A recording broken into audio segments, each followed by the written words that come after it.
Hi everyone.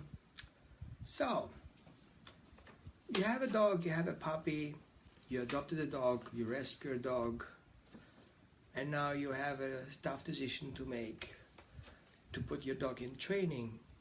Well, it's close to Christmas and money's tight and your dog may be a mess, or you want to have a perfect dog, so you make a decision to go for a training. Well, here are the questions. What training should I do? So you have 5 options. Option number 1 is a group class. Option number 2 is individual training with a trainer in your home. The third option is boarding and training. And the fourth option is video or a book, and you do it on your own. And the fifth option is to having a dog training coach. Let's go through these individual options one by one. Group class. How group class work? You are one of many members in a class. You have a trainer, you have a facility, you take your dog, you bring your dog into the facility, and you're going through a group class. Group class means all the dogs have to do the same thing, and there is an instructor, and you bring your dog in there. The setting is 1 instructor or 2 instructors, and then dogs' parents are in that class and they try to do what the trainer says. Here the basic problem.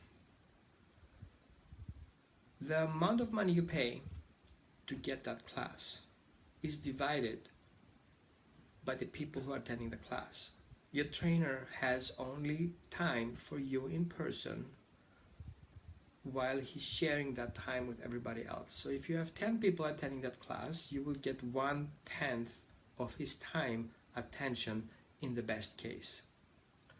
The problem, if your dog is super excited while everybody else is quiet, then most likely you feel discomfort because your dog is a mess and everybody else complains, which creates other triggers. At some point, the trainer can ask you to leave because your dog is so misbehaved that he doesn't want to deal with it anyway, so you're fired from the class. You paid for it though, but you're not good for that class. And usually he offers you a one-on-one class so he can get to your house and work. That's a problem. Some businesses will take the puppy class as a beginner's class, going through the process. Many stores do that. I'm not a big fan from it because basically what you're being teaching there is the dog to sit and stay and come and listen to his name. The environment is complex. It's not your home. It's a strange environment. Your dog is already busy with that environment. You create a condition there. Things are being done correctly there, in your home they don't.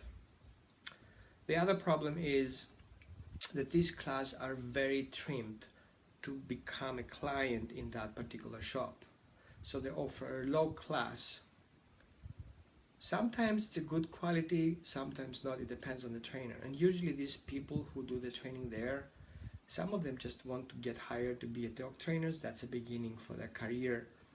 We cannot expect a lot from them. They usually don't have a lot of experience. Most of them are online trained or did a quick course how to do, and they have to do a particular thing. They are not allowed to give you corrective options. Only thing to teach there is to make you happy, get your certificate, go home and become a forever client in that store. For some dogs it's a good option because they do perform well, but for other people who have more reactive dogs, that usually is a trigger. Dogs become reactive there, they're overstimulated, getting in the car, getting there, going through the store, getting in that class, see the other dogs there, that makes them so excited they will not process the lesson. Then you have individual training. You're living in a town, you have a couple of trainers, maybe 2, maybe 3, maybe more if you live in a bigger town, and you have to pick the right person for you and your dog who will come to your house to a price that's acceptable and do with you in a class the way you can understand and the way your dogs can understand. Now that's the perfect option. Usually it's not. And here's the problem. The problem starts with you have to pick the right trainer. How do you judge that? Everybody says, oh, I'm a positive trainer. And some of them, I have experience with dogs. And the other one will say, I have experience with the breed. And the other one will say, well, I'm training police dogs. That's our all options. You have to evaluate, but you are not a professional. You don't know what individual thing will work to your dog, because if you knew, you wouldn't need them, because you would do it yourself. But that's not the option. So the next thing you want to evaluate is how trustful is that person. Some people are not doing well with the trainer because of the trainer's personality. Some trainers are tough, some trainers are very precise, some trainers are just whatever, I just want to make my money, just get it done, give me my money, I'll train your dog, I'm gone, and you need him and he's not available. There is a positive aspect on that. Your trainer comes to your house where the problem starts. The trainer comes in your dog's comfortable environment and you do it at your terms in your house. That's a good thing to do. You have time to deal with it. You're not embarrassed in front of others. Your dog doesn't have to react with others. That's a good thing to do. The problem though is if the trainer doesn't give you the right information to the right amount, he will leave the house and you're there with nothing. You will get your homework, you will do your stuff, but that's it. The good thing is, if your trainer is available after, then it's fine, because you call him up and you can discuss, he checks in with you, you can send him a video, and everything is perfect. The bad thing on that option is that the trainer is not available if you need them. The trainer comes in for 45 minutes, threw the stuff on you, you have to swallow, he leaves the house, and you're like, what did he just say? What should I do? The trainer can also take over your dog. He comes in the house, he has his personality, he has his techniques, everything is magic. Science. He does this magic thing with your dog, and you're like, oh my God, he took over my dog. See how he behaves with me? It's my fault. I screwed up. I cannot train my dog. And he leaves with that knowledge, and you know nothing, and you're trapped with that. Without him, nothing happens. You have a new dog, you need a new trainer. Your dog screws up, it's your fault and your dog's fault, and the trainer is out of it because he was working like a science. You admitted it, he worked perfect, everything was perfect, and you couldn't keep up with that training, meaning it's your fault. You didn't follow up, the dog didn't comply to the system, and now you have guilt. Then you have the third option, which is board and training. That's a good thing to do because you're a busy person, you work all day long, and then some trainer comes, takes your dog, brings him to his facilities, does his magic, and your dog comes back in change, and you're like, oh my God, that's a new dog. That's a good thing. Sorry. The good thing is that the dog is disconnected from the home environment and he can reset. And from there, he comes in and there's a new game. Sorry for that. That means that your dog will come in trained and you have to keep up with the training. The problem is, and you don't have that level of knowledge. Your dog knows no more than you do. So you're forced to come in and learn what the dog had learned. Meaning is, you have to add additional training sessions so you catch up with your dog.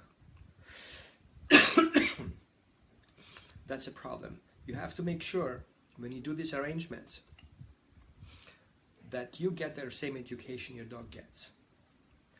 It's very good when your dog is reactive to you. The problem though is that you don't know what happens behind closed doors. This is a secret. You not really know what's going on behind closed doors. You see the trainer, you see his knowledge, you see the reviews, but you don't see what's happening behind the doors. You don't know the behavior of your dog, what he does there. You don't see the way your dog is being treated. You will get the dog back and you don't know how it happened. It could happen because of a trauma. The dog is fearful, so there is an underlying fear there. Some trainers use e-collars, some trainers use choke collars, some trainers use positive training, some trainers use emotional positive training, but you don't know that. There is no guarantee that he will do what he said he does. So you have to do a good reading, you have to feel comfortable about it, you should have access to see what's going on there.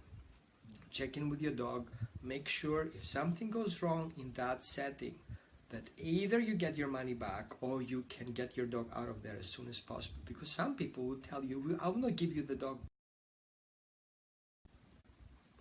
You have to make sure your contract is right. I would not pay any penny until I'm 100% sure. Do a test drive, see if your dog does well there, and then go for it. Then you have an option to do with videos and books. You buy a video set of a trainer who advertises himself on being an awesome trainer. You buy the video, you do exactly what says on the video, and you may have good results, maybe not. It's your choice, it's inexpensive. You may end up paying $200, $250 for this set of 15 videos that you have to go through all of them, and you pick whatever you want from that video. But sometimes that video doesn't tell you how wrong you are, it only tells you how wrong the dog is, which is a problem itself. The video may work perfect for 50 people, but it may not work for 20, and you may be one of them. So before you buy the series, don't read the reviews